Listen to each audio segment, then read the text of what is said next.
اللہ يحب الذین یقاتلون فی سبیلہ صفا کأنہم بنیان مرصوص۔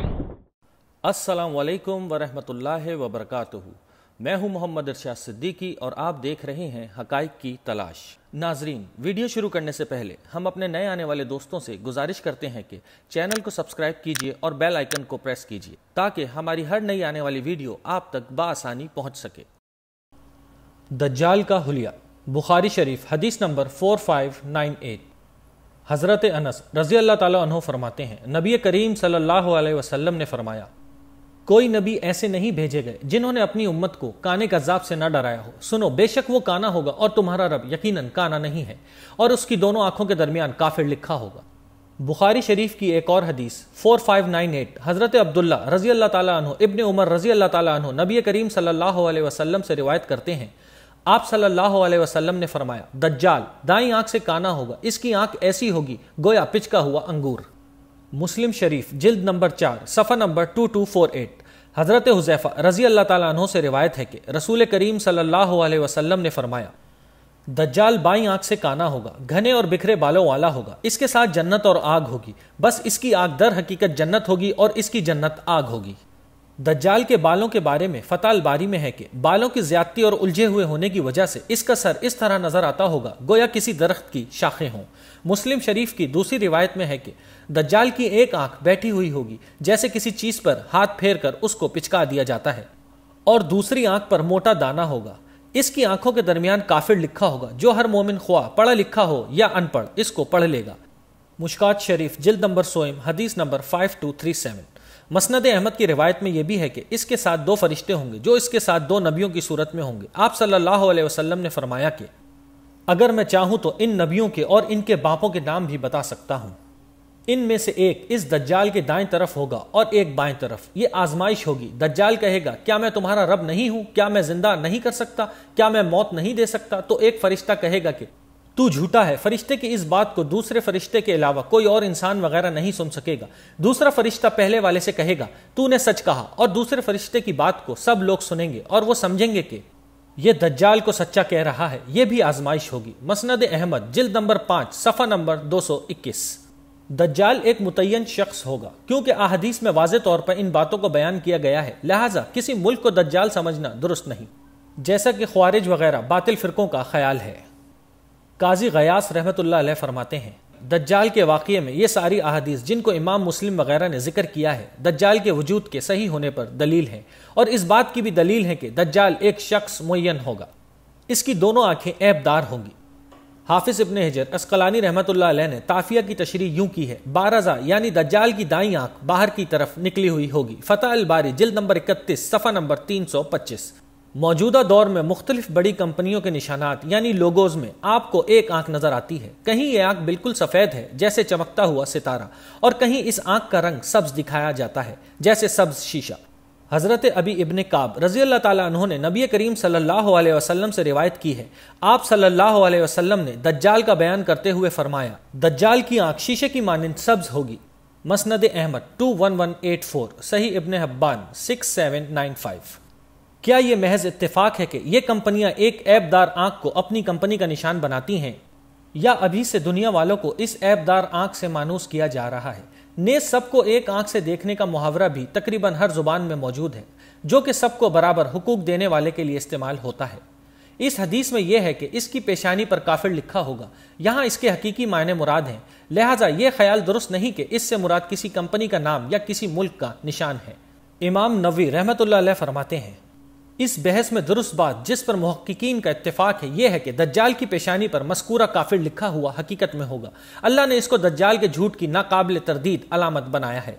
اس لکھے ہوئے کو ہر مومن پڑھ لے گا۔ پھر سوال یہ ہے کہ جب ہر ایک پڑھ لے گا تو اس کے فتنے میں کوئی کس طرح مبتلا ہو سکتا ہے؟ اس کا ایک جواب تو وہ حدیث ہے جس میں یہ آتا ہے کہ بہت سے لوگ اس کو پہچاننے کے باوجود بھی اپنے گھر بار اور مالی فائدے کے لیے اس کے ساتھ ہوں گے۔ دوسرا جواب یہ ہو سکتا ہے کہ پڑھنے اور اس کو سمجھ کر عمل کرنے میں فرق ہوتا ہے۔ آج کتنے ہی مسلمان ہیں جو قرآن کے احکامات کو پڑھتے تو ہیں لیکن عمل سے ان کو نہیں مانتے۔ وہ یہ جانتے ہیں کہ سودی نظام اللہ سے کھلی جنگ ہے، لیکن عملاً اس میں ملوث ہے۔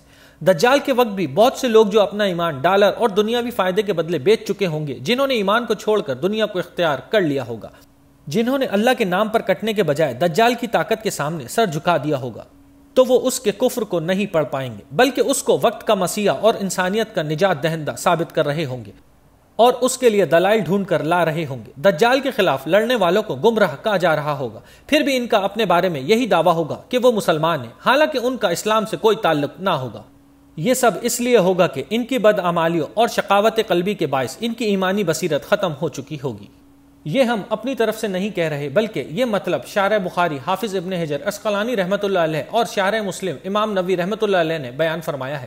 فتح الباری میں ہے، چنانچہ اللہ تعالیٰ مومن کو بغیر لکھائی پڑھائی سیکھے ہوئے اس لکھے ہوئے کی سمجھ عطا فرما دے گا۔ امام نووی رحمۃ اللہ علیہ فرماتے ہیں، تو اللہ تعالیٰ مومن کو اس پر مطلع کر دیں گے اور جو شقاوت چاہتا ہو اس پر اس کو مخفی رکھیں گے۔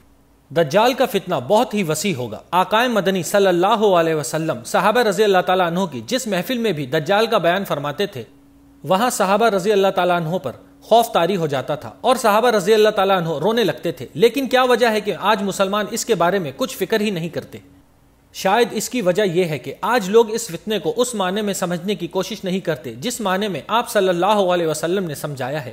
آج اگر کوئی مسلمان یہ حدیث سنتا ہے کہ دجال کے پاس کھانے کا پہاڑ اور پانی کی نہر ہوگی، تو اس حدیث کو وہ اس حال میں سنتا ہے کہ اس کا پیٹ بھرا ہوتا ہے اور اس کو پانی کی کوئی طلب نہیں ہوتی، لہٰذا وہ دجال والے حالات کو بھی اپنے بھرے پیٹ اور تر گلے والی صورتحال پر ہی قیاس کرتا ہے، اور یہ حدیث سنتے وقت اس کی آنکھوں کے سامنے یہ منظر بالکل نہیں آتا کہ وہاں حالت یہ ہوگی کہ دنوں سے نہیں بلکہ ہفتوں سے روٹی کا ایک ٹکڑا بھی دیکھنے کو نہیں ملا ہوگا، بھوک نے بڑے بڑوں کو نڈھال کر دیا ہوگا، پانی نہ ملنے کی وجہ سے حلق میں کانٹے چبھ رہے ہوں گے۔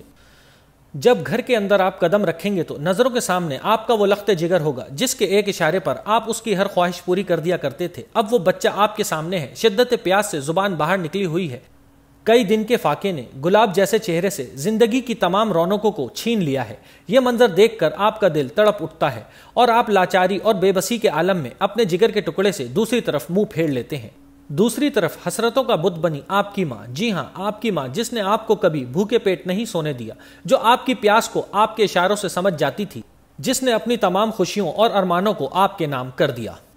آج وہی آپ کی ماں نگاہوں میں ہزاروں سوالات لیے جوان بیٹے کی طرف اس امید سے دیکھ رہی ہے کہ شاید آج بیٹا ضرور روٹی کا ایک ٹکڑا کہیں سے لے کے آیا ہوگا، بیٹا آج ماں کی ممتا کی خاطر پانی کا ایک قطرہ ضرور کہیں سے لایا ہوگا۔ آپ کا چہرہ سمجھنے والی ماں آج بھی بیٹے کے چہرے پر لکھے جواب کو پڑھ لیتی ہے، اور ماں کی آنکھوں سے جوان بیٹے کی بے بسی پر اشکوں کے قطرے گرتے ہیں تو آپ کا کلیجہ منہ کو آنے لگتا ہے، آپ اندر ہی اندر ٹوٹ پھوٹ کا شکار ہو رہے ہیں۔ آپ پھر دوسری طرف منہ موڑتے ہیں، شاید اس کونے میں کوئی نہ ہو، لیکن وہاں آپ کی شریک سفر ہے جس نے ہر امتحان کی گھڑی میں آپ کو حوصلہ دیا، لیکن آج اس کے ہونٹ سوکھ چکے ہیں، ضبط کا سمندر اندر ہی اندر موجیں مار رہا ہے، اور یکا یک اپنے چاند کو دیکھ کر دل میں چھپے اشکوں کے سمندر میں طوفان پیدا ہوا، اور دیکھتے ہی دیکھتے آپ کی محبت اپنے ہی اشکوں میں پگھلنے لگی۔ اب آخر آپ بھی تو انسان ہیں، آپ کے سینے میں بھی تو گوشت کا لوتھڑا ہی دھڑکتا ہے، آخر کب تک انا کے خول میں خود کو چھپا سکتے ہیں؟ اب جب کہ تمام مادی سہارے ٹوٹ گئے، امیدوں کے تمام پتوار ہاتھ سے چھوٹ گئے، تو آپ کی آنکھوں نے بھی رخساروں کو نم کرنا شروع کر دیا۔ ایک طرف بلکتا معصوم بچہ، ماں کی ممتا، بیوی کی محبت، ان سب کے غموں نے آپ کے دل کو رانگ کی طرح پگھلا دیا، اور کوئی پھایا رکھنے والا بھی میسر نہیں۔ اور کیسے ہو کہ ہر گھر اور ہر در میں یہی منظر ہے۔ ایسے وقت میں باہر سے کھانے کی خوشبو اور پانی کی آواز سنائی دیتی ہے، آپ بھی اور آپ کے پیارے بھی سب دوڑتے ہوئے باہر جاتے ہیں، تو سامنے دیکھ کر ایسا لگتا ہے کہ اب مشکل کی گھڑی ٹل گئی، انسانوں کے اس جنگل میں کوئی مسیحا آن پہنچا ہے۔ آنے والا مسیحا اعلان کرتا ہے کہ بھوک و پیاس کے مارے ہوئے لوگوں، یہ لذیذ خوشبودار کھانے اور یہ ٹھنڈا میٹھا پانی تمہارے لیے ہی ہے۔ یہ سنتے ہی آپ اور آپ کے پورے گھر اور شہر میں جیسے آدھی زندگی یوں ہی لوٹ آئی۔ مسیحا پھر کہتا ہے، یہ سب کچھ تمہارے لیے ہے، لیکن کیا تم اس بات کو مانتے ہو کہ اس کھانے اور پانی کا مالک میں ہوں؟ کیا تم اس حقیقت کو تسلیم کرتے ہو کہ یہ سب کچھ میرے اختیار میں ہے؟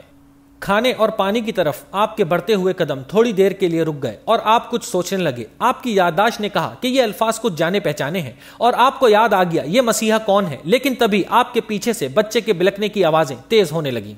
ماں کی چیخیں سنائی دیں، آپ دوڑتے ہوئے گئے تو آپ کے جگر کا ٹکڑا، آپ کا بیٹا موت و حیات کے درمیان لٹک رہا ہے کہ اگر پانی کا قطرہ مل جائے تو آپ کا بچہ بچھڑنے سے بچ سکتا ہے۔ اب ایک طرف بچے، ماں اور بیوی کی محبتیں ہیں، دوسری طرف ایک سوال کا جواب ہے، ایک طرف خوشیوں بھرا گھر ہے اور دوسری طرف ماتم کدا ہے، گویا ایک طرف آگ ہے اور دوسری طرف خوبصورت باغات ہیں۔ ذرا بتائیے، ذہن کے بند دریچوں کو کھول کر سوچئے، کیا معاملہ اتنا آسان ہے جتنا آپ سمجھ رہے ہیں؟ شاید نہیں، بلکہ یہ فتنہ تاریخ انسانی کا سب سے بھیانک فتنہ ہے۔ مستدرک جلد نمبر 4 صفحہ نمبر 573 حضرت عمران بن حسین رضی اللہ تعالیٰ عنہ کا بیان ہے، میں نے نبی کریم صلی اللہ علیہ وسلم کو فرماتے ہوئے سنا کہ آدم کی پیدائش اور روز قیامت کے درمیان ایک بہت بڑا فتنہ ظاہر ہوگا اور وہ دجال کا فتنہ ہے۔ مسلم شریف کی روایت جلد نمبر 4 صفحہ نمبر 2266 حضرت ابو ہریرہ رضی اللہ تعالیٰ عنہ فرماتے ہیں کہ نبی کریم صلی اللہ علیہ وسلم نے فرمایا، جب تم میں سے کوئی اپنی نماز میں تشہد پڑھ کر فارغ ہو جائے تو اللہ سے 4 چیزوں کی پناہ مانگے اور کہے، اے اللہ، میں جہنم کے عذاب سے تیری پناہ چاہتا ہوں اور قبر کے عذاب سے اور موت و حیات کے فتنے سے اور مسیح دجال کے شر سے۔ مسلم شریف جلد نمبر 1 صفحہ نمبر 412 نبی کریم صلی اللہ علیہ وسلم اپنے پیارے صحابہ رضوان اللہ علیہم اجمعین کو کس قدر دجال سے بچانے کی فکر کرتے تھے کہ ان کو نماز میں درود شریف کے بعد جو دعا مانگی جاتی ہے اس میں یہ دعا سکھلا رہے ہیں۔ بخاری شریف جلد نمبر 3 صفحہ نمبر 1272 حضرت حذیفہ رضی اللہ تعالیٰ عنہ فرماتے ہیں کہ میں نے نبی کریم صلی اللہ علیہ وسلم کو فرماتے ہوئے سنا کہ دجال اپنے ساتھ پانی اور آگ لے کر نکلے گا، جس کو لوگ پانی سمجھیں گے حقیقت میں وہ جھلسا دینے والی آگ ہوگی، اور جس کو آگ خیال کریں گے وہ حقیقت میں ٹھنڈا پانی ہوگا۔ سو تم میں سے جو شخص دجال کو پائے تو وہ اپنے آپ کو اس چیز میں ڈالے جس کو اپنی آنکھوں سے آگ دیکھتا ہے، اس لیے کہ وہ حقیقت میں میٹھا اور ٹھنڈا پانی ہے۔